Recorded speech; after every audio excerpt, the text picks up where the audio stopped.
یہ ہے اصل بنیادی تصور اقبال کا حیات کا، کہ حیات کا تسلسل کیسے واقع ہوتا ہے۔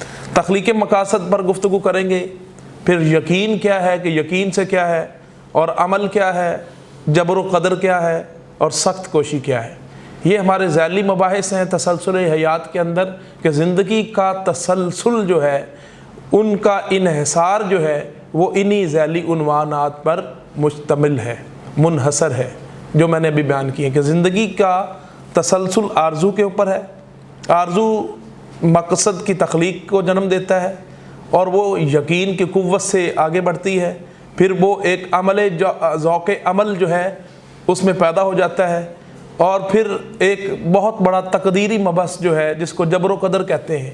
جبر و قدر جو ہے یہ مسلمانوں کے ہاں، صوفیاء کے ہاں، فلاسفہ کے ہاں ایک موضوع بحث بنا رہا، لیکن اس کے صحیح معنی تک رسائی نہ ہوئی، تو حضرت اقبال نے جبر و قدر کے فلسفے کو نہایت ہی خوش اسلوبی کے ساتھ اپنے شعر و نثر میں بیان کیا، اس پر گفتگو کریں گے۔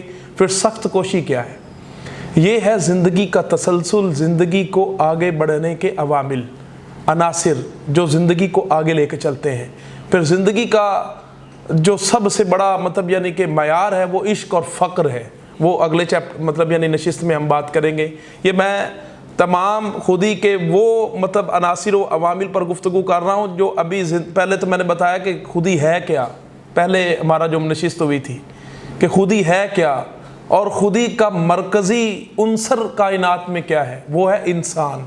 یہ ہم نے پہلی نشست میں گفتگو کی کہ خودی کیا ہے، اور خودی کا کائنات کے اندر مرکزی عنصر جو ہے وہ انسان ہے، اس پر ہم نے بات کی۔ اس کے بعد ہم نے بات کی کہ اس کا تشخص اور تفرد جو ہے، اس کی انڈیویجولیٹی جو ہے وہ کیسے واضح ہوگی، وہ اثبات خودی میں ہم نے بات کی تھی۔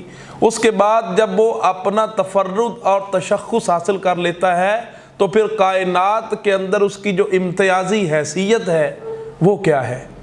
پھر اس کے بعد جب اس کی امتیازی حیثیت کا پتہ چل گیا کہ وہ فطرت کے خلاف معرکہ آرا رہتا ہے، اور فطرت کی جنگ کے اندر وہ فطرت کو شکست دے دیتا ہے، اس کے بعد پھر ہم آج بات کر رہے ہیں کہ اب وہ زندگی کیا ہے جو اس کے بطن میں موجود ہے، جو اس کو آگے لے کے چلتی ہے۔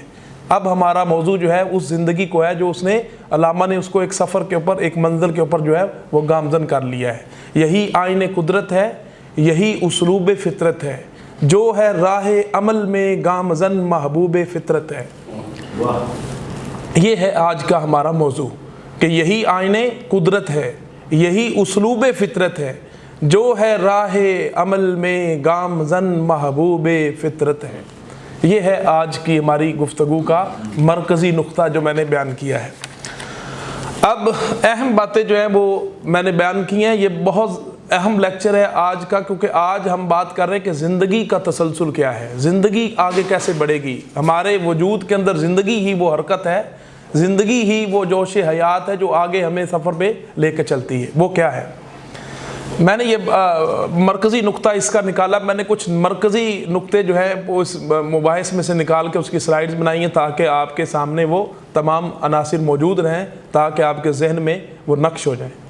یعنی علم النفس کی مدد سے ہر ذہنی عمل کے لیے شعور کے 3 پہلو ہوتے ہیں۔ ہر ذہنی عمل کے لیے شعور کے کتنے پہلو ہیں؟ 3 پہلو ہیں۔ پہلا پہلو ہے وقوف کا۔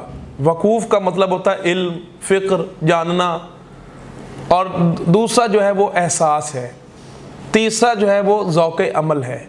یہ 3 چیزیں ہیں جو ذہنی شعور کے لیے ہمیں مطلوب ہوتی ہیں، گامزن ہوتی ہیں۔ اب میں نے یہ یعنی کہ تاریخ کے مختلف تناظر کے اندر یہ بیان کیا ہے کہ قدیم یونانی اور ہندیوں میں وقوف جو ہے نا وہ نمایاں پہلو ہے۔ ہندوستانی یعنی ہم یہ جو پورا بر صغیر پاک و ہند ہے اس میں، اور قدیم یونانی کے اندر جو ہے وہ نمایاں پہلو کیا ہے؟ فکر کا، فلسفے کا۔ یعنی یہ قوم جو ہے فلسفیانہ فکر کی حامل ہے، فلسفہ ان کی بنیاد ہے، اس دونوں کی، یونانی اور ہندوستانیوں کی۔ اس کے بعد ایرانیوں میں احساسی پہلو کو فوقیت حاصل تھی، یعنی احساس، جذبہ اور عشق اور وجدان کے اوپر بنیاد کرتی ہے ایرانی تہذیب جو ہے۔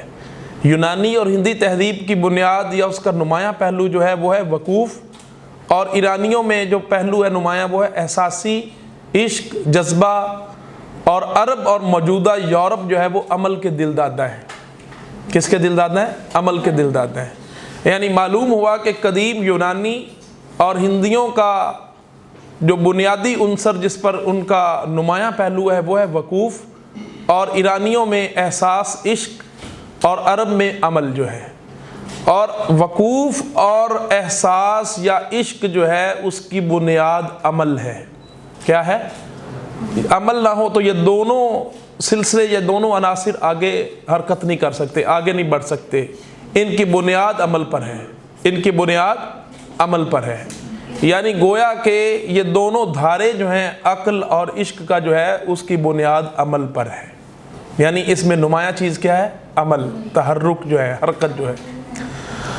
اب یہ میں نے مختلف تہذیبوں کے اندر بیان کیا کہ یورپ اور موجودہ جو مطلب یعنی عرب ہے، موجودہ یورپ اور جو عرب ہے، ان کی بنیاد کیا ہے؟ عمل کے اوپر۔ اب اقبال جو ہے وہ عربی تہذیب سے اس خالص عمل کو جو صحابہ کرام جو عہد رسالت کا منشا تھا اس کو اس تہذیب کے اندر دوبارہ اس کا مطلب لانا چاہتے ہیں۔ یہ ہے اقبال کا کل فلسفہ کہ عربی تہذیب جو خالص تہذیب جو اسلامی شریعت مطہرہ جو رسول اللہ صلی اللہ علیہ وسلم نے آپ نے صحابہ کو تعلیم کی تھی، وہی تعلیم، وہی حقیقی تعلیم کو علامہ اقبال ہندوستانی پورے عالم اسلام کے اندر اسی کو متشکل دیکھنا چاہتے ہیں، اسی کو وہ ترویج کرنا چاہتے ہیں، اسی عمل کو، وہ جو خالص عمل تھا جس میں سادگی تھی، جس کے اندر قوت تھی، جس میں شوقت تھی، جس میں مسلمانوں نے عروج حاصل کیا، وہ سادگی اور وہ علم جو اصل تھا، وہ عمل جو ہے وہ اقبال جو ہے وہ اس تہذیب انسانی میں دوبارہ دیکھنا چاہتے ہیں۔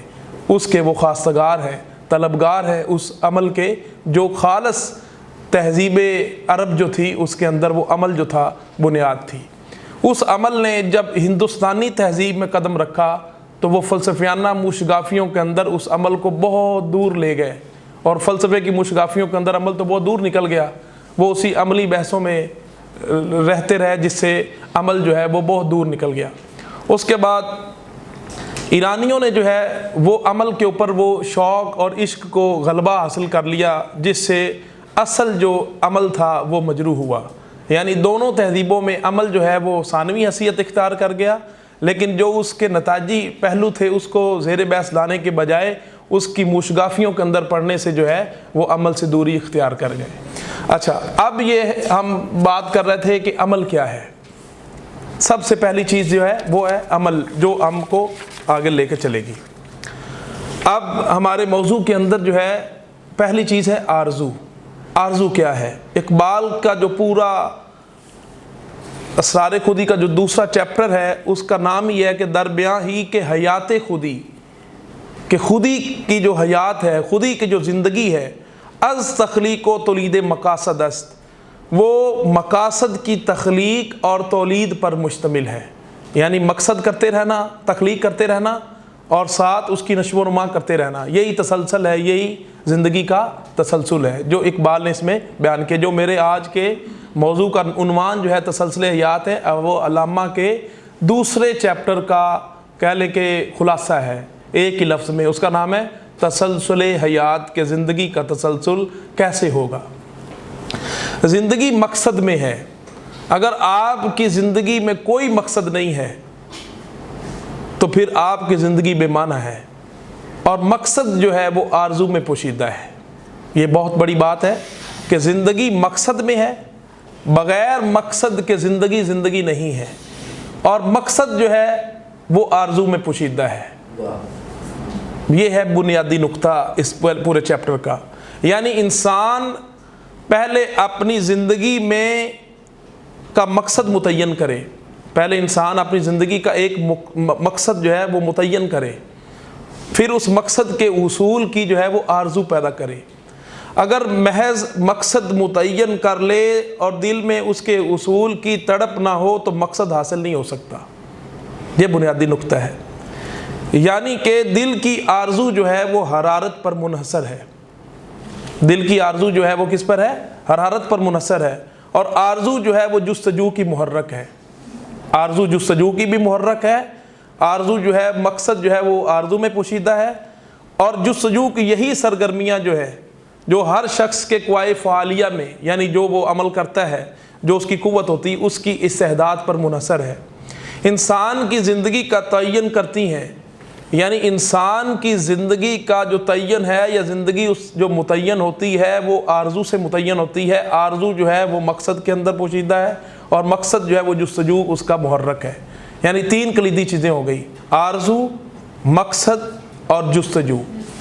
یہ زندگی کے تسلسل کے تینوں عناصر ہیں جو اس کو آگے لے کے چلتے ہیں. اس کی رکاب پکڑ کر، اس کی لگام پکڑ کر گھوڑے کی، زمانے کے گھوڑے کی، اس کو لے کے چلتے ہیں. یہ تین چیزیں جو ہیں، آرزو، مقصد اور جستجو. بس ہر شخص اپنی زندگی کا تعین ایک ہی مدعا کی جستجو سے نہیں کر سکتا. کوئی ایک ہی مدعا سے وہ نہیں کر سکتا. انہی امور کا تعین جو ہے وہ تعین ذات ہے. یہ ذات کا تعین ہوتا ہے. ذات اس سے متعین ہوتی ہے. کس طرح متعین ہوتی ہے؟ کہ جو آپ کے اندر اللہ تعالیٰ نے ایک کیفیت رکھی ہے جس کو ہم آرزو کہتے ہیں، وہ اگر آپ کی زندگی میں نہیں ہے تو وہ مقصد پورا نہیں ہو سکتا آپ کا. آرزو کسی چیز کی ہوگی، پھر وہ مقصد بنے گا. اس مقصد کی جستجو میں آپ لگے رہیں تو آپ کی زندگی جو ہے اس کا تعین ہوگا، اور اس کو تعین کو تعین ذات کہتے ہیں. اس سے ہماری زندگی متعین ہوتی ہے. اگر ہماری کوئی آرزو نہیں ہے، اگر ہمارا کوئی مقصد نہیں ہے، اگر ہم اس مقصد کی جستجو کے اندر تڑپ اس کا اصول نہیں ہے ہمارے اندر، تو پھر ہماری زندگی جو ہے وہ مردہ ہے، مردار ہے، وہ خاک کی طرح ہے. وہ آگے حرکت نہیں کر سکتی، وہ جمود کی طرف چلے جائے گی. تحرک اور حرکت جو ہے وہ آرزو، جستجو اور مقصد کے تابع ہے. یعنی جب مقصد آپ کو حاصل ہو گیا، زندگی کا جو دار و مزار ہے وہ تخلیق مقاصد پر ہے. ہر وقت آپ نئے نئے مقاصد جو ہے وہ تخلیق کرتے رہیں. ایک مقصد آپ کا مکمل ہوا تو وہ آپ اس کو منزل نہ سمجھے، دوسرا مقصد شروع کر دیں. وہ ختم ہوا تو تیسرا مقصد شروع کر دیں. یعنی تخلیق مقاصد کا مطلب ہوتا ہے کہ آپ نے رکنا نہیں ہے، آپ نے ٹھہرنا نہیں ہے، آپ کو دوام حاصل ہے، قیام نہیں کرنا. آپ نے جہاں آپ نے ایک مقصد پا لینے کے بعد قیام کر لیا، مستقر ہو گئے، ٹھہر گئے، تو سمجھو کہ آپ کی وہ خودی جو ہے وہ تسلسل گامزن نہیں ہوگا. ایک گاڑی پکڑی ہے، وہ منزل آئی، دوسری گاڑی پکڑ لے، وہ ہے تو پھر تیسری، پھر چوتھی. یہ جو تسلسل ہے نا، یہ زندگی کا یہی تسلسل حیات ہے کہ آپ اپنی زندگی کی جو اچیومنٹس ہیں اس کو لگاتار مسلسل کرتے رہیں. سید سلیمان ندوی نے بیان کیا اپنی سیرت نبی کے اندر کہ مداومت عمل جو ہے سے مراد وہ عمل ہے جو ہر وقت آپ ایک عمل روٹین سے کرتے رہیں، پوری زندگی کرتے رہیں، چاہے وہ مقدار اس کی کم ہی کیوں نہ ہو. تو یہ نبی اکرم صلی اللہ علیہ وسلم کا ارشاد ہے کہ مداومت عمل کرتے رہیں، کہ عمل جو ہے مسلسل کنٹینیو آپ کرتے رہے ایک چیز کو. جب وہ چیز رک گئی تو سمجھ لو کہ زندگی جو ہے وہ اپنے مقصد سے ہٹ گئی. جب اپنے مقصد سے ہٹ گئی تو وہ باطل ہو گئی، باطل ہوگی تو وہ خاک ہوگی، خاک ہوگی تو وہ جمود بن گیا، اور پھر اس کی کوئی حیثیت نہیں. یعنی کہ زندگی جو ہے وہ ہمیشہ مقاصد کی تخلیق کرتے رہنے میں ہی ہے. یہ ہے زندگی کا تسلسل. وہ آرزویں کیا ہیں، وہ خواہشات کیا ہیں، وہ آپ کی ڈیزائر کیا ہیں، اور وہ آپ کے مقاصد کیا ہیں، وہ مقاصد کا تعین کیا ہے، وہ مقاصد کی جستجو کیا ہے، اس کی جستجو کا محرکات کیا ہیں، اور اس جستجو کے پیچھے پڑ جانے کے پوری زندگی کا تسلسل جو ہے وہ اس پر انحصار ہے. اب یہ آپ کہہ رہے ہیں کہ مقصد کے اصول کی تڑپ کا نام، مقصد کے اصول کی تڑپ کا نام ان کی اصطلاح میں آرزو ہے. یعنی مقصد کے اصول کی جو تڑپ ہے نا، اسی کو اقبال نے آرزو کہا ہے. یعنی جو آپ کا مقصد کوئی بھی ہے، اگر آپ اس مقصد کے حصول کی تڑپ آپ کے اندر موجود ہے تو یہی آرزو ہے. خودی کی زندگی کا راز جو ہے وہ مقاصد اور آرزوؤں کے اندر ہے. خودی کا جو راز ہے نا، خودی کی جو اصل اس کا بھید جو ہے، وہ سیکرٹ جو ہے وہ یہ ہے کہ آپ اس آرزو اور جستجو کے اندر اپنے آپ کو ہمیشہ رکھیں. اگر مقصد و مدعا نہ ہو تو انسانی زندگی میں نہ کوئی حرارت پیدا ہوتی ہے، نہ کوئی حرکت پیدا ہوتی ہے، نہ خود زندگی باقی رہتی ہے. زندگی کا وجود جو ہے وہ آرزو پر منحصر ہے. آرزو جو ہے وہ مقاصد کی تخلیق کرتی رہے، وہ تخلیق کرنے کے بعد اس کی جستجو ضامن بنے، جستجو ضامن بننے کے بعد اس کو ہر وقت جو ہے وہ مقاصد کی لگن تڑپ جو ہے اس کو ایک منزل سے دوسری منزل تک کنٹینیو چلاتی رہے۔ یہ ہے اقبال کا اصل مقصد، یعنی کہ جہاد کا جو تصور ہے وہ یہی ہے کہ ہر وقت میدان جنگ میں پر سر پیکار رہو، کبھی بھی اپنے آپ کو مطلب یعنی کہ عمل سے دور نہ کرو۔ جہاد کا دوسرا نام عمل ہے، اور عمل کیا ہے کہ ہر وقت تیار رہو اللہ کے دین کی سربلندی کے لیے، ٹھیک ہے، اسلام کی سربلندی کے لیے، اپنے مقاصد جو آپ کے اصولی مقاصد ہیں اس کی تڑپ کے لیے ہمیشہ آپ رہیں گے تو آپ کامیاب رہیں گے۔ جب آپ اپاہج ہو گئے فکری سطح پر، آرزوئیں آپ کی ختم ہو گئیں، جستجو نہ رہی، تو پھر آپ ڈھیر ہیں۔ علامہ صاحب کہتے ہیں آپ کیا ہیں؟ ڈھیر ہے مٹی کا، آپ کی کوئی حیثیت نہیں ہے۔ یہ ہے اقبال کا بنیادی، یعنی عشق کی جو بقا ہے نا وہ آرزو پر منحصر ہے۔ یہ جو بات ابھی کی تھی نا کہ آرزو جو ہے، عشق جو ہے، جو اگلے ہم نشست میں پڑھیں گے، اس کی جو بقا ہے وہ جو باقی رہے گی وہ کس بنیاد پر رہے گی؟ آرزو کے اوپر۔ یعنی آرزو مقصد جو ہے، مقصد کا اصول کی جو تڑپ ہے آرزو، اور مقاصد کی جو مطلب مقاصد آفرینی ہے یہ، اور تیسری چیز یقین جو ہے، یہ تینوں چیزیں جو ہیں اور عمل، یہ عشق کی بقا کے ضامن ہیں۔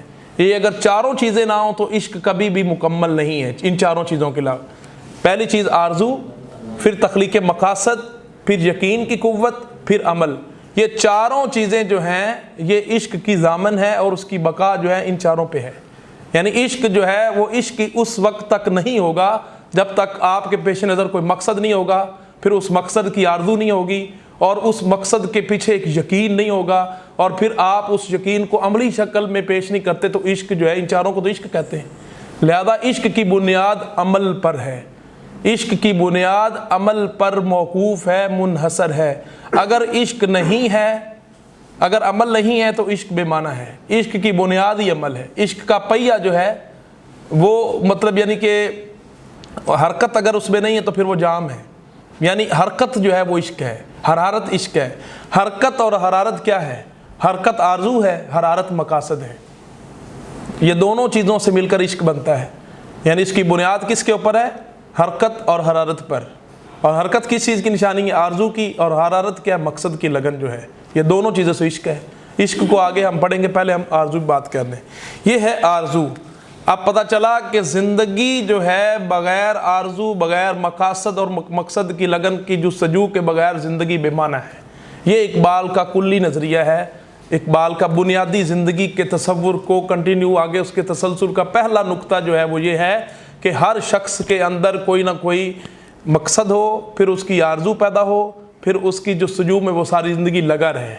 اب وہ کون سے مقاصد ہیں، وہ کون سے اس کی آرزویں ہیں، اور کون سی وہ اس آرزو کے پیچھے اس کی تخلیق ہے جو اس کو آگے لے کے چلتی جاتی ہے، وہ اصول اسلام کے اوپر ہو، وہ اخلاق کے اوپر ہو، وہ انسانی وقار کے اوپر ہو، وہ انسان کی محبت کے اندر ہو، اس کے اندر کوئی باطل چیز نہ ہو، وہ چیز نہ ہو جو اس کی زندگی کو بے معنی کر دے۔ یہ مقصد یہ نہیں کہ آپ نے گاڑی کا اصول کے لیے، کوٹھی کے اصول کے لیے ساری زندگی آرزویں کرتے رہنا ہے۔ یہ ایک دنیاوی خواہش ہے، یہ اپنی بجا ٹھیک ہے، یہ بھی ضروری ہے، لیکن جو یہاں پہ اقبال کی مقاصد کی تعلیم وہ ہے اسلام کی سربلندی اور اسلام کے تشخص اور اسلام کی جو ہے وہ قوت، اس کو پوری دنیا کے اندر نفاذ کرنے کے جو ہے وہ مقصد جو ہے، یہ ہے علامہ کا پورا مقصد۔ اور آخری مقصد ہے فطرت کی تسخیر کرنا، یعنی پوری فطرت کو، مہر و ماہ و انجم کا محاسب ہے قلندر، ایام کا مرکب نہیں راکب ہے قلندر، کہ زمانے کو اپنی سواری کر لے، یہ اس کا آخری مقصد ہے۔ لیکن یہ ہمارے ظاہری بات ہے، اس سطح پہ نہیں، ہم تو چھوٹے چھوٹے مقاصد لے کے جائیں گے کہ معاشرہ بہتر ہو جائے، محلہ بہتر ہو جائے، گھر بہتر ہو جائے۔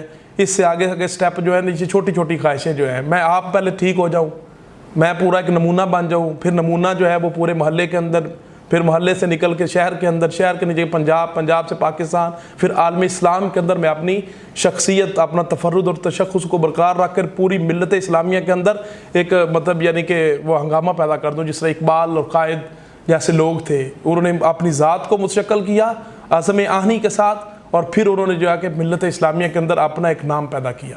یہ پھر اس کے سٹیجز ہیں، اور ایک طالب علم کی سٹیج کیا ہے کہ وہ اپنے آپ سے سیریس ہو، اپنے مطالعے کے ساتھ سیریس ہو، جو وہ سبجیکٹ میں جس میں وہ کر رہا ہے اس کے ساتھ وہ سنسیئر ہو اور کنٹینیو وہ پڑھتا رہے۔ یعنی جب بھی خطاطی کا مشق ہو، موسیقی کی مشق ہو، کسی چیز کی بھی مشق ہو، اوزان اگر آپ سیکھ رہے ہیں، شعر سیکھ رہے ہیں، یعنی آپ اگر اس کو مسلسل لکھتے رہیں گے، میں نویس ہو میں نویس ہو میں نویس، اگر آپ خوبصورت لکھائی حاصل یعنی کہ لکھنا چاہتے ہیں تو پھر آپ لکھتے رہیں لکھتے رہیں لکھتے رہیں، یہ تسلسل سے پھر آپ ایک دن جو ہے محمد علی زاہد بن جائیں گے۔ محمد علی زاہد، یہ خطاط جن کی یہ خطاطی لگی ہوئی نا، یہ محمد علی زاہد لاہوری ہے، جو پاکستان کا بہترین خطاط نستعلیق کا، وہ پریکٹس سے جو ہے۔ تو اسی طرح مسلسل جو ہے وہ آپ ایک چیز کے اندر لگے رہیں، اس میں مست ہو کر جو ہے ڈیووٹڈ ہو کے لگے رہیں، تو وہ آپ اس میں ضرور نام پیدا کریں گے۔ یہ ایک چیز ہے۔ یعنی اقبال کا جس طرح فلسفہ ہے، یہ 1-2 دن یا 4-5 یا 7-8 نشستوں پر منحصر نہیں ہے، اس کو آپ کنٹینیو ایک کتاب پڑھیں، پھر دوسری، پھر تیسری، ایک عالم سے ملیں، دوسرے عالم سے ملیں، تیسرے سے، پھر وہ چیز تشفی کے لیے ایک ہی موضوع کو آپ مختلف لوگوں سے پڑھیں، پھر اس کو سرچ کریں، پھر اس کو کتابوں کی مدد سے پڑھیں، اس پہ مکمل آپ اگر لگے رہیں گے تو پھر آپ کو نقطے جو آہستہ آہستہ جو آپ کے اوپر کلیئر ہونا شروع ہو جائیں گے۔ اگر آپ نے تھوڑا سا بھی سیکھ لیا، 1 سال سیکھ لیا، 10 سال آپ نہیں کریں گے تو پھر آپ جامد ہو جائیں گے، وہ آپ اس کے اندر مہارت تامہ حاصل نہیں کر سکتے۔ یہ تھی ایک اقبال نے زندگی کے تسلسل کی پہلی چیز رکھی کہ زندگی کا تسلسل کیسے حاصل ہو سکتا ہے۔ اب ہے عمل۔ اب کیا ہے؟ عمل۔ عمل کیا ہے؟ عمل کی تعریف بھی ہم کرتے چلے جائیں گے کہ عمل کیا ہے۔ یہ ہم نے پڑھ لیا، اس کے بعد عمل جو ہے زندگی کا جو اصل مقصد ہے نا، وہ عمل اور صرف عمل ہے۔ یعنی آپ اگر کہیں کہ اقبال کی شاعری کو ایک لفظ میں بیان کر دیں تو وہ عمل ہے۔ یعنی اقبال مذہب کے اندر بھی عمل لے کے آتے ہیں کہ فقہ کے اندر آپ نے جمود کا شکار نہیں ہونا، آپ اپنی اجتہادی سوچ پیدا کریں۔ یعنی وہ جو پرانے قوانین تھے اس کو عہد حاضر کے مطابق جو ہے وہ دیکھ کر جو ہے وہ قرآن کی اصول کا اجتہاد کیا جائے، تاکہ آپ کے تسلسل ہو اس کے اندر۔ اگر آپ پرانی ایک تفسیر جو 1000 سال پہلے لکھی گئی اسی کے اوپر ہی آپ کی بنیاد ہے تو پھر آپ کچھ نہیں ہیں۔ آپ زندگی کے مطابق اپنے آپ کو ڈھالیں اور قرآن مجید کو اصول فقہ کی روشنی میں اجتہادی سوچ پیدا کریں۔ یہ ہمارے جو فقہائے اربعہ ہیں ان کے جو مطلب یعنی کہ انہوں نے قرآن سے استنباط اور استخراج کر کے نتائج نکالنے ہیں، وہ اب آگے بھی اس کی ضرورت ہے۔ قرآن کوئی ایسی کتاب نہیں ہے جو اپنا دے کے سلسلہ ختم ہو گیا ہے، وہ ہر زمانے کے اندر جو ہے وہ قرآن جو ہے وہ آپ کے لیے مشعل راہ ہے۔ لہذا اجتہادی سوچ، مذہب ہر چیز کے اندر، مذہب ہو، فلسفہ ہو، ٹھیک ہے، تصوف ہو، اقبال اس کے اندر حرکت چاہتے ہیں، اقبال اس کے اندر عمل چاہتے ہیں۔ یعنی اقبال سکر کی تعلیم نہیں دیتے، سہو کی تعلیم دیتے ہیں۔ اقبال غار و کوہ میں نہیں بیٹھتے، اقبال آسمانوں پر اپنی کمندیں ڈالتے ہیں۔ یعنی اقبال کے عشق کے فلسفے کے اندر بھی عمل ہے، اقبال کی فکر کے اندر بھی عمل ہے، اقبال مذہب کے بنیادی جو اصول ہیں اس کے اندر بھی عمل کے قائل ہیں۔ اقبال ہر چیز جو ہے کائنات کی اس کے اندر وہ عمل اور ایک جوش حیات کے وہ قائل ہیں، وہ ایک سیلانی آہنگ کے قائل ہیں، وہ ایک جگہ ٹھہرنے کے قائل نہیں ہیں، وہ مسلسل جو ہے وہ جستجو میں لگے ہوئے ہیں۔ انہوں نے عرفان جو حاصل کیا کائنات کا، انسان کا، خدا کا، وہ مسلسل جستجو میں کیا ہے۔ ان کا سوچ، ان کی فکر، ان کا کوئی عملی منہاج جو ہے، جو بھی فکری منہاج ہے وہ عمل کے بغیر مکمل نہیں ہے۔ یعنی ہر چیز کے اندر ان کے تمام جو استعارے، عرفانی استعارے ہیں، ان کے جو بھی استعارے ہیں ان کے اندر حرکت ہے۔ وہ شہین کا ایک علامت کیوں نہ ہو، وہ علامت جو ہے وہ شرارے کی کیوں نہ ہو، اقبال ہر علامت کے اندر، ہر استعارے کے اندر، علامہ کی تمام تشبیہات کے اندر کوئی ایسی تشبیہ اٹھا کے دیکھ لے جو عمل قوت کے بغیر ممکن نہیں ہے۔ یعنی ہر علامہ کی استعارے کے اندر حرکت بھی ہے، حرارت بھی ہے، قوت بھی ہے۔ یعنی تینوں چیزیں جو ہے پیرالل علامہ صاحب چلاتے ہیں اپنی ہر چیز کے اندر، چاہے وہ تشبیہات ہوں، وہ استعارات ہوں، نباتات و جمادات و حیوانات کے اندر جو بھی اقبال کوئی بھی استعارہ، کوئی بھی علامت اٹھائیں گے اس میں قوت ہوگی، اس میں حرکت ہوگی، اس میں حرارت ہوگی، اور تینوں کا جامع عمل ہے۔ یعنی اقبال کی ہر جو آپ نثر میں شعر کو اٹھا کے دیکھ لیں، اس کے اندر جو ہے وہ کیا ہے، ایک ردم ہی ایسا ہے کہ اس کے اندر حرکت ہے۔ ہوا خیمہ زن کاروان بہار، ارم بن گیا دامنے کو حسار۔ یعنی اس کے اندر ایسے ایسے ہے جیسے سلابی آہنگ جو ہوتا ہے تپیڑے کھاتا ہے۔ کوئی شعر اٹھا کے دیکھ لیں، کوئی وہ مطلب مایوسی والا شعر نہیں ہے، اس کے اندر قنوتیت نہیں ہے، کوئی ٹھہراؤ نہیں ہے، ایسے ایسے شعر ہیں سارے۔ قوت عشق سے ہر پست کو بالا کر دے، دہر میں اس میں محمد سے اجالا کر دے۔ یعنی ایسی قوت ہے اس کے اندر، یعنی شوقت ہے، لفظیات کی بناوٹ جو ہے، اس کا جو صوتی آہنگ ہے، اسی کے اندر جو ہے وہ قوت بھی ہے، اس کے اندر حرارت بھی ہے، حرکت بھی ہے۔ ایسے ہے جیسے وہ تھپیڑے کھا کے جو جگا رہا ہے، وہ پھول ہے تو اس کے اندر بھی جوش پیدا کر دیتا ہے، وہ زمین کے اندر وہ گھاس کا تنکا بھی اٹھتا ہے، اس کو بھی چیر کے باہر لے کے آ جاتا ہے۔ اقبال ایسا شاعر ہے، یہ عمل کا شاعر ہے۔ یعنی عمل کے بنیادی خصائص جو ہے وہ بیان کروں گا۔ یعنی نو افلاطونیت جو ہے، رہبانیت جو ہے، بدھ مت جو ہے وغیرہ، جو منفی نظریات زندگی ہیں، انہوں نے انسان کو عمل سے غافل کر دیا۔ پوری 1000 سالہ جو تاریخ تھی فلسفے کی، تاریخ کی، جس میں نو افلاطونیت، رہبانیت اور بدھ مت جو تھے، یہ تینوں کے تینے تھے جنہوں نے اپنے نظریات سے زندگی کو عمل سے دور کر دیا تھا، عمل سے غافل کر دیا تھا۔ سکون تھا، جمود تھا، غار و کو میں بیٹھنے کی تعلیم تھی، شکر کی تعلیم تھی، خطرات زندگی سے مقابلہ کرنے کی سخت نہیں تھی ان کے اندر۔ وہ کہتے تھے جو خدا نے لکھ دیا ہماری تقدیر میں بس وہی ہے، وہ بیٹھ رہو، بس جو ہونا ہوگا وہ ہو جائے گا، ہم نے کچھ نہیں کرنا۔ یہ ان کی بنیادی تعلیم کے خصائص تھے، جس کو اقبال نے ایسے باطل کی طرح جو ہے وہ اٹھا کے باہر پھینکا اپنی تعلیم سے۔ اس نے کہا مسلمانوں ان نظریات کو دفع کر دو، اس کو ختم کر دو اپنی زندگی سے۔ یہ ایسے تھپیڑے آئے تھے جیسے اب سیلاب آیا نا، ایسے جو ہے وہ مطلب تیزی کے ساتھ ان نظریات باطل کو اقبال نے اپنی شاعری سے دور کر دیا ہے۔ اسلام میں جب در آئے تو انہوں نے فلسفہ بن کر انسان کو ذوق عمل سے محروم کر دیا۔ وہی بات جو میں نے ابھی بیان کی تھی کہ اجمیوں نے کیا کیا، ایرانیوں نے کیا کیا کہ انہوں نے عمل کے اوپر جو ہے وہ کیا کیا، انہوں نے فلسفہ کو جو ہے وہ مطلب اس کے اوپر اوڑھ دیا اور عمل دور ہو گیا۔ وہ مشگافیوں میں لگے رہے کہ خدا ایک ہے، خدا کہاں ہے، یہ والے معاملات۔ معراج میں مصطفیٰ صلی اللہ علیہ وسلم جو ہے وہ اللہ تعالیٰ کو دیدار ہوا نہ ہوا، وہ روحانی معراج تھی، جسمانی معراج تھی، اس طرح کے نتائج کرنے، خدا کہاں موجود ہے، کس جگہ پہ ہے، کس حیت میں ہے، ٹھیک ہے، اس کا تشخص ہے یا کیا ہے، یہ ساری چیزیں جو ہیں، یہ ساری چیزیں جو تھی نا کہ اصل عمل جو تھا اسلامی شریعت جو تھی اس کو دور کرنے کے لیے اس کے اوپر غلبہ کر دیا کس کا، فلسفے کا۔ جب فلسفے کی مشگافیوں میں رہا تو وہ سارا عمل کا ذوق ختم ہو گیا۔ مسلمان جو تھے، جو شوق جو بدر اور حنین کی جنگوں کے اندر اللہ تعالیٰ نے کی نصرت تائید ایزدی جو تھی وہ فرشتوں کی سے کروائی تھی، اب وہ سلسلہ ختم ہو گیا، عمل ختم ہو گیا، اور اس کے اوپر فلسفہ کا کھول جو ہے وہ چڑھا لیا اجمیوں نے۔ اس کے بعد کیا ہوا کہ عمل کا جو ہے، عمل سے علامہ کی کیا مراد ہے؟ عمل زندگی کی تسخیر کے لیے انسان کی حرکت جب اپنے آپ کو منظم کرتی ہے تو عمل کہلاتی ہے۔ عمل کی جو ہے وہ زندگی کی تسخیر کے لیے، زندگی کو فتح کرنے کے لیے، زندگی کی تسخیر کے لیے انسان کی حرکت جب اپنے آپ کو منظم کرتی ہے، مربوط کرتی ہے، اس کی تنظیم کرتی ہے، آرگنائز کرتی ہے تو عمل کہلاتی ہے۔ یہ ہے اصل عمل۔ کہ عمل کیا ہے؟ کہ عمل وہ ہے کہ جو اپنی زندگی کی تسخیر کے لیے حرکت جب اپنے آپ کو منظم کرتی ہے، ایک پورا ایک وہ آرگنائز کرتی ہے اس کو، اس حرکت کو، تو پھر وہ عمل کہلاتی ہے۔ یہ ہے اقبال کا فلسفہ عمل، کہ وہ اپنی زندگی کی تسخیر کرے پہلے اور پھر فطرت کی تسخیر کرے۔ اس کے اندر جب اس کی جو حرکت ایک منظم مربوط شکل کے اندر ہوتی ہے تو وہ کیا کہلاتی ہے؟ عمل کہلاتی ہے۔ یہ ہے اصل عمل جو ہے۔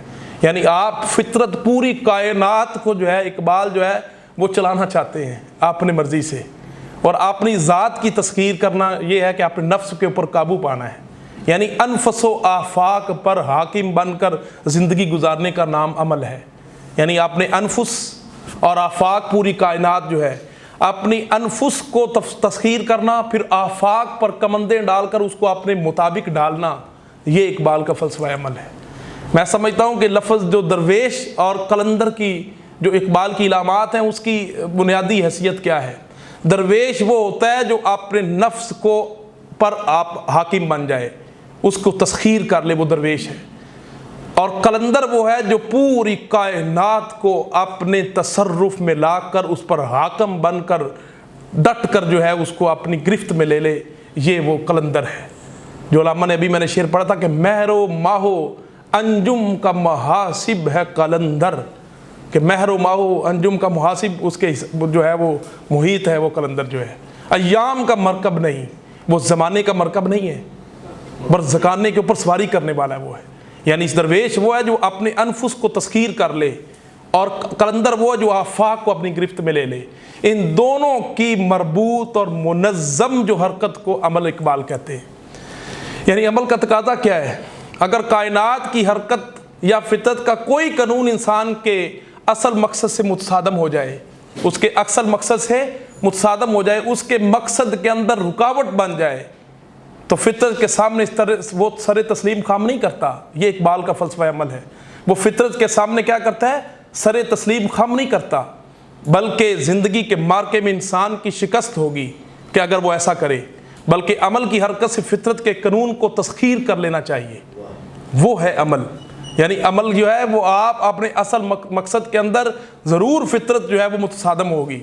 میں نے پہلا جو آپ پچھلے گزشتہ لیکچر کے اندر تصادم میں حیات کا لیکچر دیا تھا، اس کے اندر میں نے یہ بتایا تھا کہ جب وہ کوئی حرکت کرتا ہے، آمادہ ہوتا ہے، جب وہ فطرت کو تسخیر کرنے لگتا ہے تو فطرت اس کے مقابلے میں کھڑی ہو جاتی ہے، وہ اس سے متصادم کرتی، وہ برسر پیکار رہتی ہے۔ تو اس کے سامنے جو ہے وہ فطرت کے سامنے وہ سر تسلیم خم نہیں کرتا، بلکہ زندگی کے مارکے میں انسان کی وہ شکست تسلیم ہوگی اگر وہ فطرت کے مقابلے نبرد آزما نہ ہو سکے۔ اگر حیات اندر خطر زی، اگر تو جینا چاہتا ہے تو خطرات میں رہ کر جی، یعنی ہر خطرہ جو آپ کے سامنے آئے اس کو باطل کو ختم کر دے، آگے گزر جا، سیل رواں بن کر جو ہے وہ آگے گزر جا۔ یہاں پہ آپ نے تصادم یعنی زندگی کے اس حصے کے اندر جو فطرت آپ کے سامنے برسر پیکار ہو تو اس کے سامنے جو ہے وہ منتے ترلوں پر نہ آ، بلکہ اس سے گزر جا۔ تو ارتقاء اور ترقی کا دار و مدار جو ہے، یہ انسانی ارتقاء جو ہے اور اس کی جو ترقی ہے نا، اس کا دار و مدار جو ہے وہ عمل کے اوپر ہے، وہ اس کے اوپر عمل کے اوپر وہ منحصر ہے۔ علامہ ارتقاء کے قائل ہیں وہ، اور اخلاقی ترقی کے قائل ہیں، لیکن اس ارتقاء کے نہیں جو فطرت کے اور ماحول کے مطابقت کا نتیجہ ہو۔ اس ارتقاء جو انسانی ارتقاء ہے وہ فطرت اور ماحول کی مطابقت کا نتیجہ ہو۔ اقبال اس کو پسند نہیں کرتے، وہ کہتے ہیں بلکہ اس ارتقاء جو انسانی عمل کا نتیجہ ہو اس کو مانتے ہیں۔ یعنی پوری کائنات جو ہے وہ فطرت اور ماحول کے مطابق اپنے آپ کو نہ ڈھالے، بلکہ فطرت اور ماحول جو ہے وہ اس کے مطابق ڈھلے، وہ ہے عمل۔ یہ ہے اقبال چاہتے ہیں کہ وہ پوری کائنات کو وہ اپنی گرفت میں لے لیتے ہیں۔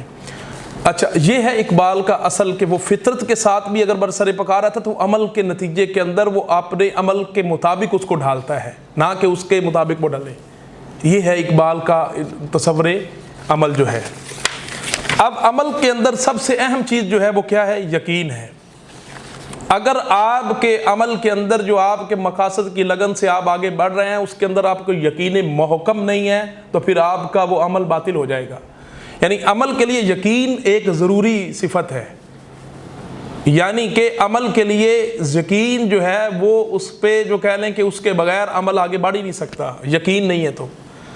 علم اور تحقیق کے لیے جو ہے نا وہ شک ہے۔ کیا ہے؟ علم اور تحقیق ہمیشہ اس کی بنیاد شک پر ہے۔ شک ہوگا تو علم ہوگا اور تحقیق ہوگی۔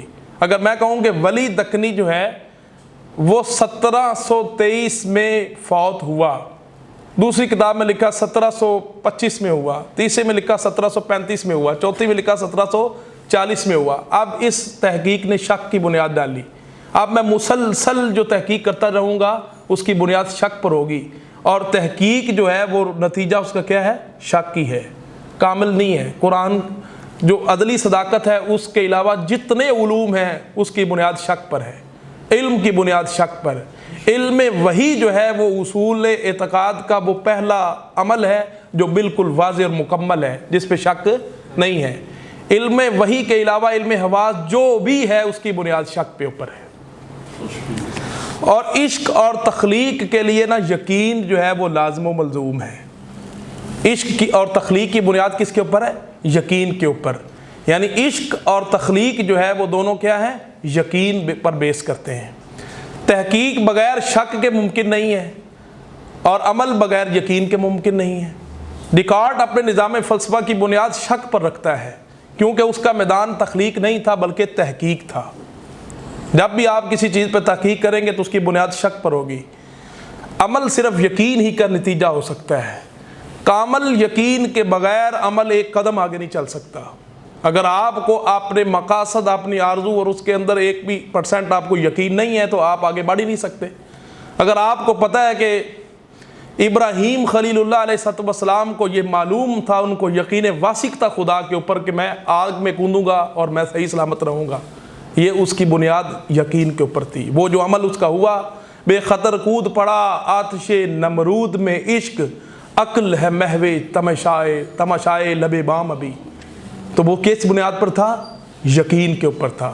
یقین محکم عمل پہ ہم محبت فاتح عالم۔ جہاد زندگانی میں یہ ہے مردوں کی شمشیریں، یہ 3 جو ہے نا وہ شمشیریں ہیں جس سے زندگی کا جو سلسلہ آگے بڑھتا ہے۔ شک و شبہ کی وجہ سے انسان جو ہے وہ میدان تحقیق کا شاہ سوار تو بن سکتا ہے، لیکن میدان عمل میں قدم رکھتے ہوئے شک و شبہ اس کی راہ میں حائل ہو جاتا ہے، وہ آگے نہیں بڑھ سکتا۔ میدان کارزار کے اندر، میدان عمل کے اندر، میدان جو اس کو منزل مقصود تک پہنچانے والا جو بھی سلسلہ ہے، اس کی بنیاد میں اگر شک ذرا بھی حائل ہو گیا تو وہ عمل پر اس کو گامزن نہیں ہونے دے گا، وہ اس کو ترقی کر کے زینے پر نہیں چڑھنے دے گا۔ یعنی شک جو ہے وہ آپ کے ارادوں کو متزلزل کر دے گا، آپ کو عمل کے اس نتیجے پر جس پر آپ اپنی ذات اور کائنات کو اپنے تصرف میں لا کر اس پر حاکم بن کر جینے کے اصول سے آراستہ ہو جائیں گے، اس اصول سے آپ کو یقین کے بغیر حاصل نہیں ہو سکتا۔ شک کی بنیاد پر آپ آگے ایک قدم نہیں بڑھ سکتے۔ شک ہوگا تو آپ کا قدم ڈگمگائے گا۔ ذوق یقین جو ہے وہ شمشیر و تدبیر دونوں سے بڑھ کر ہے۔ جو ذوق یقین ہے حصول آزادی کا واحد ذریعہ ہے کہ شمشیر و تدبیر جو ہے وہ ذوق یقین سے پیدا کر، وہ جو علامہ کا غلامی میں ناکام آتی ہیں شمشیریں نہ تدبیریں، جو ہو ذوق یقین پیدا تو کٹ جاتی ہیں۔ یقین کا جو ذوق آپ کے اندر ہے نا وہ آپ کو یہ شمشیر و تدبیر سے بھی آگے سلسلہ ہے۔ یقین کی جنت بہت طریق میں قندیل کی ہے جو ہمیں راہ دکھلاتی اور منزل تک لے جاتی ہے۔ عمل پہم کے لیے یقین محکم کی ضرورت ہے۔ اگر آپ کے اندر مسلسل آپ عمل پہ گامزن ہیں تو پھر وہ مکمل یقین کے، محکم یقین کے بغیر آگے آپ کو ایک قدم بھی نہیں لے کے جائے گا۔ لہذا سب سے پہلی چیز ہی کہ آرزو جو ہے وہ زندگی کی محرک ہے۔ آرزو کے بعد اس کے مقاصد کی جو تخلیق کرتے رہنا، نئے نئے مقاصد کو جنریٹ کرتے رہنا، پھر ان جنریٹ کرنے کے بعد جو ہے اس کو عمل میں متشکل کرنا، عمل کو متشکل کرنے کے بعد آپ کو جو آگے سلسلہ آپ کا بڑھاتی ہے وہ یقین کامل ہے۔ یقین کامل کے بعد کیا سلسلہ شروع ہوتا ہے؟ یہ ابھی بات میں کر رہا ہوں کس کی؟ زندگی کے تسلسل کی، کہ زندگی جو ہے وہ آگے کیسے کنٹینیو ہوتی ہے۔ اب ہے تخلیق مقاصد۔ علامہ کے نزدیک تخلیق عمل اور تخلیق مقاصد پہلو پہ پہلو موجود ہیں۔ یہ پورا چیپٹر جو دوسرا ہے نا دربیائی کے حیات خودی از تولید مقاصد والا جو ہے چیپٹر میں جو ہے نا دوسرا، اس کا پورا ملخص بیان کر رہا ہوں کہ اس کے اندر کون سی چیزیں ہیں جو یہ اصل میں پورا فلسفہ خودی جو ہے نا، جو پورے میں نے 8 موضوعات بنائے ہیں، اس کے اندر پورا فلسفہ خودی کا ایک فریم بنتا ہے۔ اس کے اندر آپ کے ذہن کے اندر خودی کا نقش بیٹھے گا کہ خودی ہے کیا۔ خودی ایک مرکب لفظ ہے اور پورے یہ مطلب بے شمار مطلب یعنی عناصر و عوامل زندگی کے جو اس کے اندر موجود ہیں، وہ میں نے تسلسل ربط کے ساتھ جو ہے نا اس کو لنک کر کے دکھائیں تاکہ جو ایک ملغوبہ جو تیار ہوگا وہ خودی کا جو عرفانی معنی جو اقبال چاہتے ہیں وہ آپ کے ذہنوں میں نقش ہوگا اس وقت جب یہ پورا مطلب یعنی کہ سینیریو آپ کے سامنے ہوگا یہ سارے لیکچرز کا۔ ابھی تو ایک لیکچر سے اب وہ تھوڑا واضح ہو رہا ہے، پیچھے جو سلسلہ ہم نے چلایا ہے اس کے ساتھ اس کا تعلق ہے۔ پھر آخری چیپٹر کے اندر ان تمام چیپٹر کا خلاصہ جو ہے وہ ایک ٹیبل کے اندر پیش کیا جائے گا کہ اس کا لنک کے ساتھ کیا کیا ہے، پھر وہ لنک کی زندگی کا تسلسل کس طرح بڑھتا ہے، پھر زندگی استحکام کیسے ہوتی ہے، پھر زندگی کی تربیت کیسے ہوتی ہے، تربیت کرنے کے بعد اس کو کیا سلسلہ ہوتا ہے۔ یہ سارا جو زندگی کا پورا سلسلہ ہے نا وہ ان 8 لیکچروں میں پوشیدہ ہے۔ اب کیا آگے سلسلہ جی، تخلیق مقاصد جو ہے یہ انتہائی اہم چیز ہے۔ اقبال کی پوری شاعری میں جو علامہ صاحب ہم سے چاہتے ہیں نا، وہ یہی چاہتے ہیں جو بھی بیان کرنے لگا ہوں۔ علامہ کے نزدیک تخلیق عمل اور تخلیق مقاصد جو ہیں، تخلیقی عمل اور تخلیق مقاصد جو ہے، یہ پہلو بپہلو موجود ہیں ہمارے اندر۔ تخلیقی عمل بغیر تخلیق مقاصد کے ممکن نہیں ہے۔ جو ہمارا تخلیقی عمل جو ہے نا، کریٹیویٹی جو ہے، وہ ہمارے تخلیق مقاصد کے بغیر ممکن ہی نہیں ہے۔ اگر ہم مقصد جنریٹ نہیں کرتے رہیں گے تو ہم تخلیق کوئی نئی پیدا نہیں کر سکتے۔ تخلیقی عوامل جو ہیں، جو ہمارا تخلیقی جو عمل جو ہمارا ہے، وہ بغیر مقصد کی تخلیق کے ممکن ہی نہیں ہے۔ یعنی وہی ہے، تخلیق کیسے ہوتی ہے؟ اب سوال پیدا یہ ہوتا کہ علامہ صاحب کہتے ہیں کہ تخلیق پوری خودی کا نچوڑ جو ہے وہ تخلیق ہے۔ اب تخلیق کا کیسے پتہ چلے گا؟ یہ پورا سلسلہ ہم پڑھیں گے تو ہمیں پتہ چلے گا کہ تخلیق کیا ہے۔ یعنی تخلیقی عمل جو ہے، جو کریٹیویٹی ہے، وہ مقصد کو جنریٹ کیے بغیر ممکن ہی نہیں ہے۔ یعنی آپ دیکھیں کہ بلب جو ہے ایڈیسن نے جو بنایا ہے، کیا وہ ایک اسی کی کارکردگی تھی؟ اس کی پوری نسلیں پیچھے تھیں، وہ کنٹینیو جو ہے وہ آپ سلسلہ چلتا گیا تو جا کے بلب کی شکل اختیار کیا ہے۔ یہ انجن جو باپ کا تھا وہ سلسلہ چلتا ہوا تو اب یہ پہنچا ہے اس شکل کے اندر۔ یہ ارتقاء پورا جو ہے یہ مقاصد کے تخلیق میں جتے رہنے سے ہوتا ہے۔ ایک چیز آپ نسل در نسل کرتے جائیں گے تو وہ آپ کی اس نسل کی، چاہے وہ 10ویں پشت کے اندر وہ ایک چیز بن جائے۔ یہ نسلوں کے ارتقاء کے اندر جو ہے یہ تخلیقی پروسیس ہوتا ہے۔ یہ کوئی ایک شخص کی بنیاد نہیں ہوتا۔ یہ رسول اللہ صلی اللہ علیہ وسلم سے پہلے جو انبیاء کا پورا سلسلہ آتا گیا ہے، مکمل اسلام کی شکل کے اندر جو ہے وہ پورا پروسیس تھا، پورا جو اللہ تعالیٰ نے ارتقاء کا رکھا ہے، وہ پچھلے لیکچر میں بیان کر چکا ہوں۔ انسان عقل و عشق کی وساطت سے اپنے مقاصد خود تخلیق کرتا ہے۔ کس کی مقاصد سے؟ عقل و عشق سے، جو میں نے پیچھے بات کی تھی، اس سے وہ اپنے مقاصد خود تخلیق کرتا ہے، اور پھر عشق کے ذریعے ان مقاصد کی واقعیت بنانے کی کوشش کرتا ہے۔ اور تخلیق مقاصد اور عشق عمل کے دو ستون ہیں۔ یعنی کہ انسان جو ہے وہ عشق کے ذریعے اور مقاصد کی واقعیت بنانے کی کوشش کرتا رہتا ہے۔ عشق کے ذریعے مقاصد کو کیا کرتا ہے؟ ایک واقعہ بنانا چاہتا ہے، ایک واقعیت بنانے کی کوشش میں لگا رہتا ہے۔ اس کی ماہیت اور عشق اور عمل جو ہے وہ دو ستون ہیں۔ تخلیق مقاصد اور عشق و عمل کے دو ستون ہیں۔ کس کے بلا؟ تخلیق مقاصد کی۔ اور عمل جو ہے اس کی کس پہ بنیاد ہے؟ زندگی کی بنیاد جو ہے وہ عمل پر موقوف ہے۔ اور عمل کے دو ستون ہیں، تخلیقی مقاصد اور عشق و عقل جو ہے، یا تخلیق مقاصد اور تخلیقی عمل جو ہے، یہ دو زندگی کے مقاصد، دو بڑے ستون ہیں۔ حیات آگے بڑھنے والا جذبہ حرکت ہے، ان کو جو رکاوٹیں پیش آتی ہیں ان کو جذب کرتی ہے اور اس طرح اپنا راستہ ہمیشہ صاف رکھتی ہے۔ اور اس کی ماہیت یہ ہے کہ وہ مسلسل خیالات اور خواہشات کو تخلیق کرتی رہتی ہے۔ یعنی یہ زندگی جو ہے یہ مسلسل جو بھی اس کے سامنے رکاوٹیں آتی جاتی ہیں وہ اس کو جذب کرتی جاتی ہے، اور اپنا راستہ پھر وہ صاف کرتی جاتی ہے، اس کو پیوریفائی کرتی ہے۔ یعنی کہ وہ جو چیز اس کے سامنے آتی ہے وہ اس کو صاف کر دیتی، کچل دیتی ہے، پھر آگے بڑھتی ہے، پھر آگے بڑھتی ہے۔ وہ بالکل اپنی خواہشات اور خیالات کو تخلیق کرتی رہتی، جنریٹ کرتی رہتی، اس پروسیس کے اندر وہ رہتی ہے۔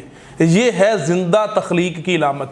یعنی آپ کے خیالات جتنے جو ہیں مسلسل تسلسل کے ساتھ آپ کے ذہن میں امڑتے آئیں گے، اور خواہشیں جو ہے وہ روز بروز آپ کی نت نئی جو ہے خواہشات آپ کی ذہن کے اندر، ارادوں کے اندر متشکل ہوتی جائیں گی، تو آپ کی زندگی کنٹینیو بڑھتی جائے گی۔ اور جو یعنی یقین کی وہ قوت ہے جو بھی آپ کے عمل کو جو اس میں مطلب یعنی کہ درکار ہے، وہ آپ کو اگر کوئی بھی رکاوٹ آتی ہے وہ اس کو کچل دیتی ہے، جذب کر لیتی ہے، پھر آگے گزر جاتی ہے۔ یہ ہے اصل میں اقبال کا تصور تخلیق مقاصد کا، کہ مقاصد کی تخلیق جب آپ کرتے جائیں گے تو کئی ایسے مقاصد آپ کو آئیں گے جو آپ کو اصلی مقاصد سے دور کرتے جائیں گے۔ اصلی مقاصد سے آپ کو دور کرتے جائیں گے تو وہ اس کو جذب کر کے آگے بڑھتا جائے گا۔ یعنی یہ مکمل عزم میں جو ارادہ ہے وہ آپ کے مقاصد کو کبھی ضائع نہیں ہونے دیتا۔ جس عمل کے اوپر آپ لگ گئے ہیں، جس کے اوپر اس میں آپ کو استقلال ہو، آپ اس کے اوپر مضبوطی کے ساتھ جمے رہیں، تو پھر آپ کو دنیا کی کوئی طاقت آپ کے اس عمل اور اس مقصد سے روک نہیں سکتی۔ امام حسین علیہ السلام کا جو مقصد تھا وہ مکمل کیوں ہوا تھا؟ وہ لگے رہے تھے، ڈٹ گئے تھے۔ وہ پامردی مومن پہ بھروسہ والی جو بات ہے کہ وہ ڈٹ گئے تھے، وہ اپنے مقصد میں سرخرو ہوئے کہ نہیں ہوئے؟ یعنی جو بھی آپ جس عمل کے لیے آپ نتیجے نکلیں گے، اگر آپ کو یقین قوت، یقین محکم ہوگا تو کوئی دنیا کی طاقت آپ کو اس عمل سے روک نہیں سکتی۔ اگر آپ مقاصد جنریٹ کرتے رہیں ساری زندگی تو کوئی نہ کوئی مقصد کے بعد آپ وہ نتیجہ اس کا نکلے گا۔ وہ شعر تھا کہ دردشت جنون من جبریل زبوں سیدی یزداں بکمند آور ای ہمت مردانے۔ وہ تو جنون عشق کے صحرا کے اندر جبریل ایک چھوٹا سا شکاری ہے۔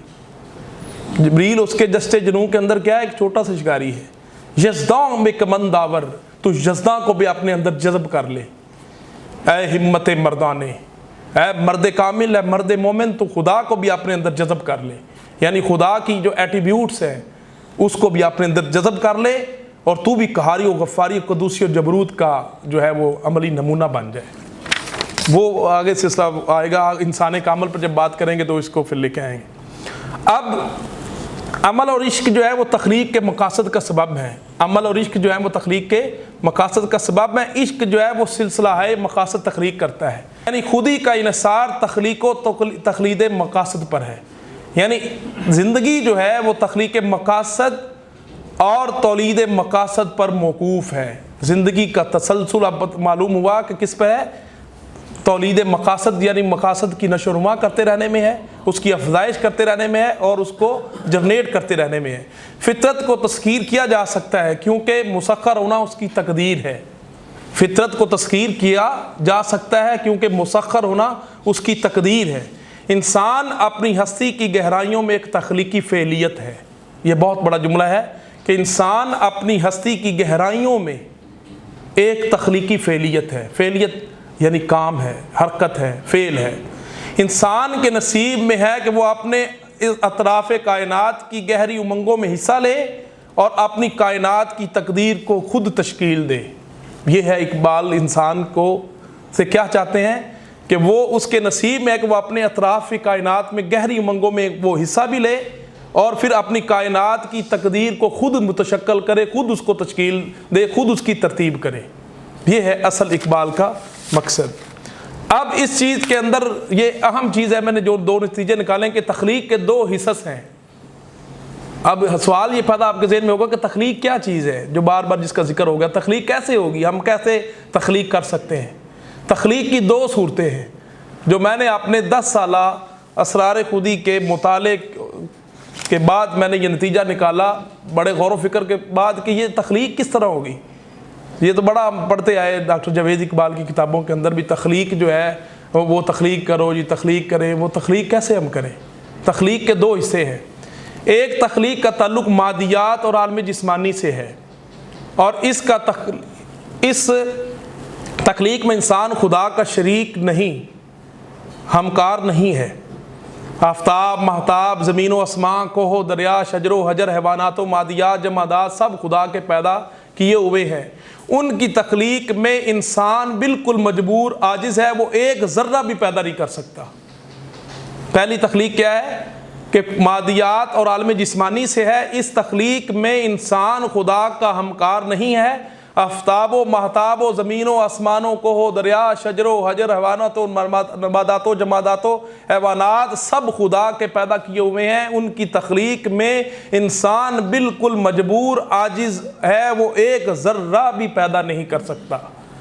ایک تخلیق کی وہ حیثیت ہے جو صرف تخلیق کا تعلق خدا کے ساتھ ہے۔ دوسری، مادیات، جسمانیات کا ذرہ ذرہ غیر منظم حالت میں بکھرا پڑا ہے۔ مادی اور عالم جسمانی اپنی ترتیب و تنظیم کے لیے انسان کی آغوش میں پناہ لیتا ہے۔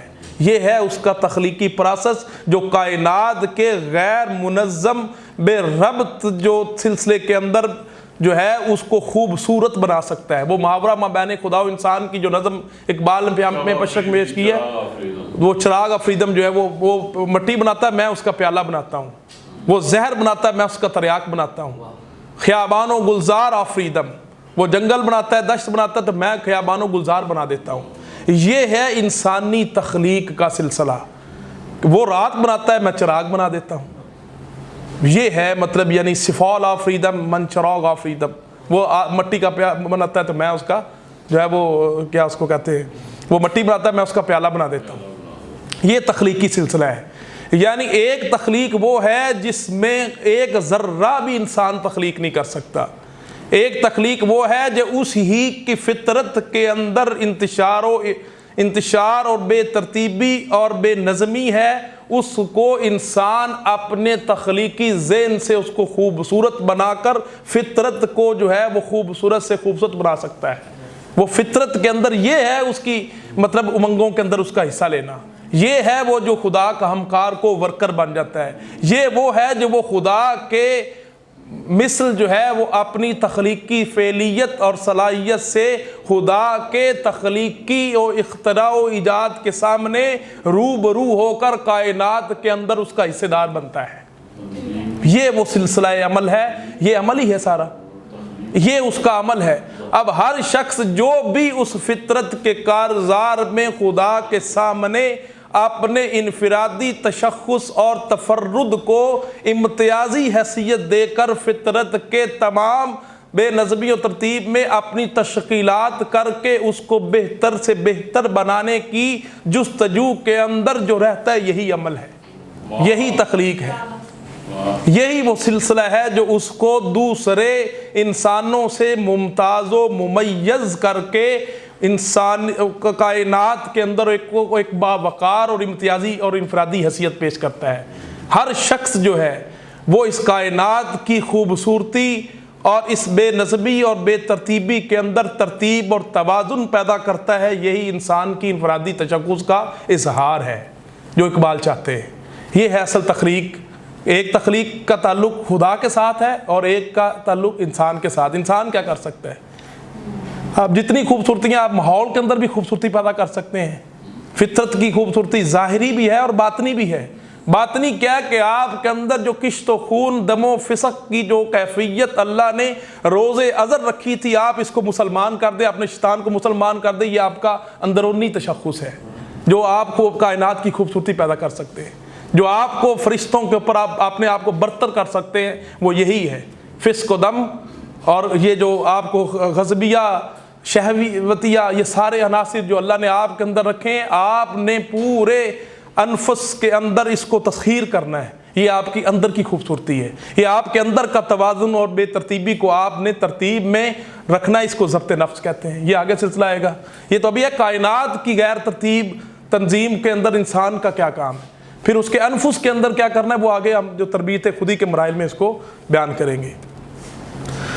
اب اس کی جو اور بھی چیزیں ہیں، کچھ بڑی اہم جو چیزیں ہیں، انسان جو ہے وہ فطرت کے اندر کیا کر سکتا ہے۔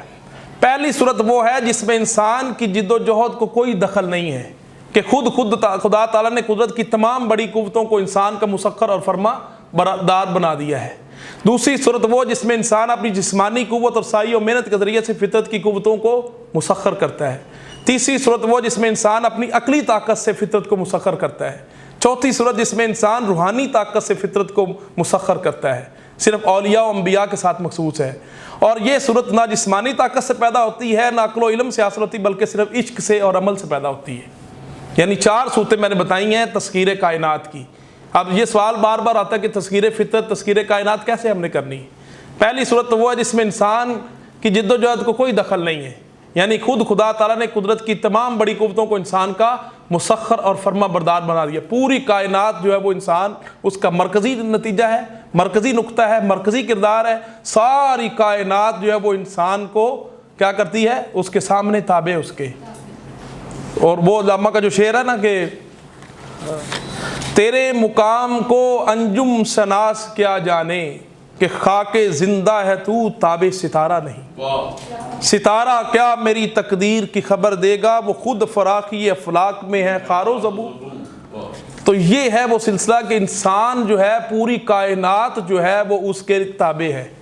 تو ہم کیا سمجھ بیٹھے ہیں، ہم فطرت کے پیچھے لگے ہوئے ہیں کہ فطرت ہمیں مل جائے، حالانکہ فطرت کی تسخیر کرنا اس کی تقدیر ہے، اور اس تقدیر کے اندر انسان جو ہے اس کو مسخر کرنا اس کے لیے لازم ہے، اور ہم فطرت کی تسخیر ہم اپنے آپ کر رہے ہیں۔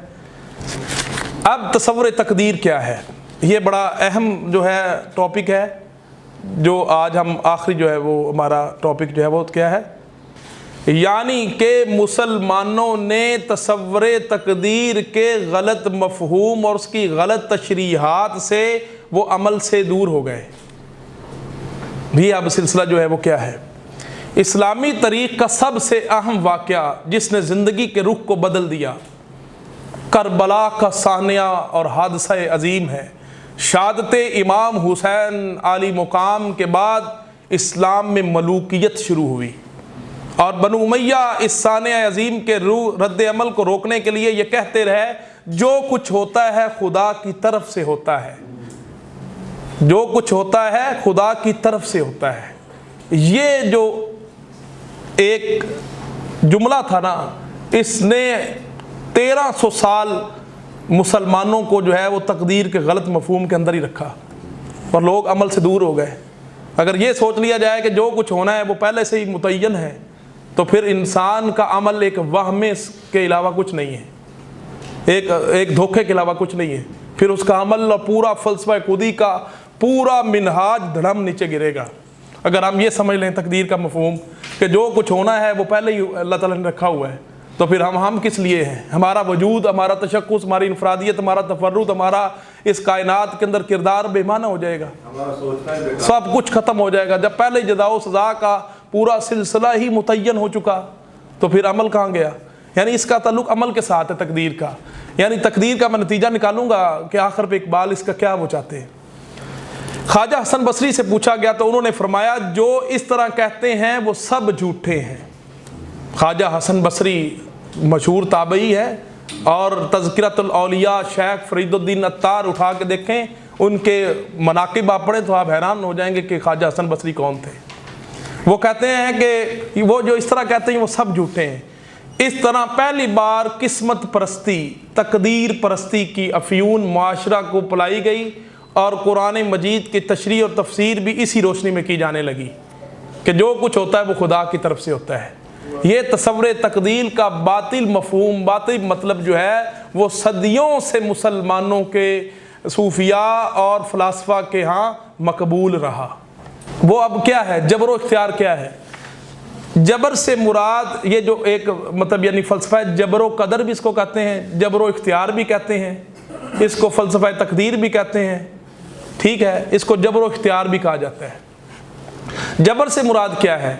کہ انسان کے عزم و عمل کا متعین کر دیا جانا ہے۔ جبر سے مراد کیا ہے؟ کہ انسان کا جو عزم و عمل کا متعین کر دیا جانا ہے، کہ وہ پہلے ہی سے متعین ہے۔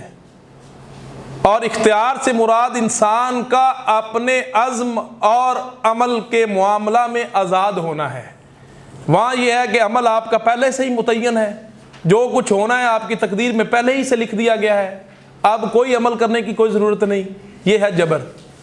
اور اختیار سے مراد ہے کہ انسان کا اپنے عزم اور عمل کے معاملہ میں بالکل آزاد ہے۔ وہ بحث یہ ہے کہ انسان اپنے عزم اور عمل کے معاملے میں مجبور محض ہے یا اسے اپنے عزم اور عمل پر کلی اختیار ہے۔ یہ ایک بحث ہے کہ کیا انسان اپنے عزم اور عمل کے معاملے میں مجبور محض ہے، وہ مجبور ہے، یا اسے اپنے عزم اور عمل کے اندر پورا مکمل یا کلی اختیار ہے؟ یہ ایک سوال ہے جو اٹھایا گیا۔ اب تصور تقدیر کیا ہے؟ کائنات اقبال کے نزدیک حرکی ہے۔ کائنات اقبال کے نزدیک کیا ہے؟ حرکی ہے۔ یعنی میں نے آپ کو پہلے بتایا تھا کہ اقبال کائنات ہو، فطرت ہو، مذہب کے اندر جو اصول فقہ ہو، ہر چیز کے اندر وہ عمل اور حرکت اور حرکت کے قائل ہیں۔ وہ کہیں ٹھہرنے والے نہیں ہیں کسی نقطے کے اوپر کہ یہ بات ہو گئی ہے تو بس یہ حتمی ہے۔ وہ کہتے ہیں کہ فرمان رسول اللہ اور کتاب وحی یعنی قرآن مجید کے علاوہ ہر چیز کے اندر جو ہے وہ آپ اس کو مطلب یعنی جمودی سلسلے میں نہ رہیں، اس کو آپ حرکت و مطلب یعنی اس کو سلسلہ آگے رکھیں، اس کے اندر تحقیق اور جستجو کا سلسلہ جاری رکھیں۔ ایک کتاب وحی ہے جس کے اندر کوئی چیز جو ہے وہ مکمل اصولی چیزوں پر منحصر ہے، اس کے اندر کوئی چیز آپ جو ہے وہ اس پہ نہ شک کر سکتے ہیں نہ آپ اس کو مطلب تبدیل کر سکتے ہیں، وہ تغیر و تبدل کے قانون سے مطلب بالا تر ہے۔ کائنات اقبال کے نزدیک کیا ہے؟ حرکی ہے، حرکت تغیر و تبدل کے اندر ہے، کوئی اس کو جمود کا شکار نہیں ہے، یا کوئی پہلے وہ بنی ہوئی چیز نہیں ہے کہ آپ اس کے اندر کوئی اضافہ نہیں ہو سکتا۔ کل لہو فی شأن، کہ ہر روز بروز اللہ تعالیٰ جو ہے نئے کاموں میں مصروف ہے۔ مراد یہ ہے کہ کائنات ابھی بھی حرکت میں ہے، ابھی بھی وہ مطلب یعنی کہ پروسیس کے اندر ہے۔ اگر وہ پہلے اسی سب کچھ ایک نظریہ تھا کہ خدا کائنات کو بنا کر اب ایک جگہ بیٹھ گیا ہے، اب وہ کچھ نہیں کرتا، وہ علامہ صاحب اس نظریے کے خلاف ہیں۔ وہ کہتے ہیں کہ کائنات حرکت پذیر ہے، تغیر پذیر ہے، وہ ابھی بھی جو ہے وہ حرکت کے اندر ہے، اور کائنات کا وجود حرکت و ارتقاء سے عبارت ہے۔ وقت سے متعلق اقبال کا تصور یہ ہے کہ وقت ایک خط مستقیم کی طرح ہے۔ وقت کیا ہے؟ ایک خط مستقیم ہے، مگر وہ ایسا خط نہیں جو کھینچا جا چکا ہو، بلکہ ایسا خط ہے جو کھینچا جا رہا ہے، اور زندگی اس خط پر ہر روز نئی شان اور نئی آن کے ساتھ تخلیق کرتی جاتی ہے، اور وقت اور زندگی کا یہی تصور اس کے فلسفہ خودی اور تصور تقدیر کا ماخذ ہے۔ وہ پہلے سے متعین نہیں ہے، جو آپ نے ایک تقدیر لگا دی ہے بس یہی آپ کی ہوگی، نہیں، بلکہ وہ زندگی اس خط پر ہر روز نئی شان اور نئی آن کے ساتھ تخلیق کرتی جاتی ہے۔ مستقبل اس کے نزدیک پہلے سے ہی متعین کوئی چیز نہیں ہے۔